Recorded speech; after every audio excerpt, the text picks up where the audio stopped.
For Beowulf Group 1, we decided since Beowulf is an example of the epic poem, why not tell the story of the time period using an epic poem? Our epic begins long ago, long before the dawn. Old English was coming into its own. Men were men of untold brawn, of sticks and stones, and never alone. Rome began to fall. Britons are attacked. Anglo-Saxons, German tribes come north. The world changes as the empire's cracked. Sending panic and yelling, so on and so forth. The ages are dark, some say the darkest to date. Where will the heroes come from, they implore. West Germanic dialects of the people migrate. Celts come to Ireland, Scotland, Wales forevermore. Circa 600 marks the start of three kingdoms to shine. Northumbria, Mercia, and Wessex rise. No fear is clear as they feel divine. Thunder in their voice, conviction in their eyes. St. Augustine introduces Christianity, new words to learn. Latin and Greek come too, allowing those with vocations to discern.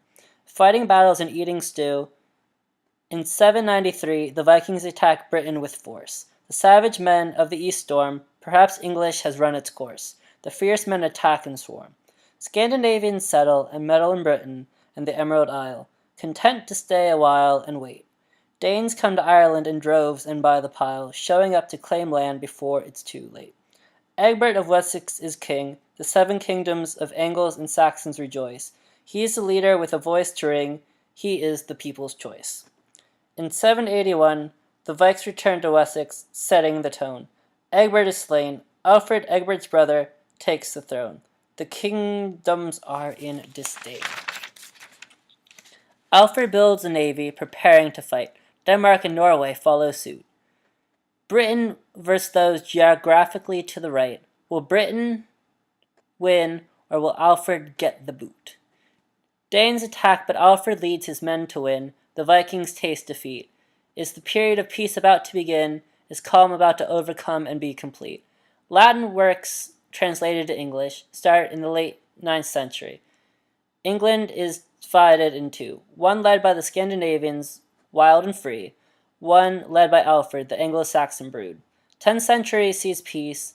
English picks up words from Danes. They, them, their, sister, wish, skin, and die, expanding their brains, hoping to reach the sky. The Norman invasion, Battle of Maldon, end the age. Lots of people die. England is thrown into a rage, and you will soon see why. Part 2. The Battle of Maldon. Men, broken and dying, look to heaven, ye men of Angles weeping, ye men of Saxon, be not crying. Anulf is the villainous Viking sleeping, the sullied form of Scandinavian birth, the grotesque disgrace to earth. Enter the heroic leader Byrhroth the Great, the voice of a lion and warrior prince. Blood may leave his body with hate, yet he will not wince, he will not weep, he will not mourn. The Vikings cowered the day he was born. While the exploits burnt in a flame, the story stays the same. Beowulf is a similar leader, but lacked the poise. Homer's heroes merely boys. Milton's Paradise Lost would lack the power. Our hero had every minute of every hour. Each of his warriors was set loose, content to win, not considering truce. His array set to slay Viking attacks, each protecting our hero's back. Vikings in their cunning and power were forced to cry and cower. Ties delay the fight briefly. Our hero plans and prepares chiefly, leading the fearful to storm the enemy, yelling about the desire to be free. A wound afflicts Berthnoth, then another rips the flesh. His words thrill with a yelp, and a final doth his body into the earthly mesh. He orders men onward as he bled, mortally wounded but not dead. Towering at 6'9", the heathens were hewed. No longer would the Vikings brood, menace the men of Berthroth the Great, a warrior above doubt, a warrior above hate.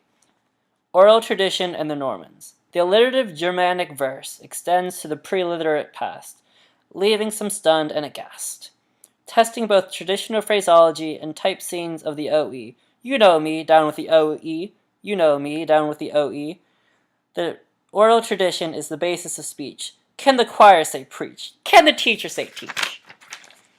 Without it, written language is a reach. Next comes the Norman invasion, a trend sweeping the nation. Ever the confessor, not the lesser, was getting old. He had no successor, so the throne almost got cold. William the Conqueror comes and causes issues and strife, capturing the land and taking many lives. 1066 was a dark age of change, leaving the island distant and strange. By the end of the reign, the lands had changed. 25% ruled by nobles, 25% by the church. Royal family had 20%, leaving the rest without land to farm or search.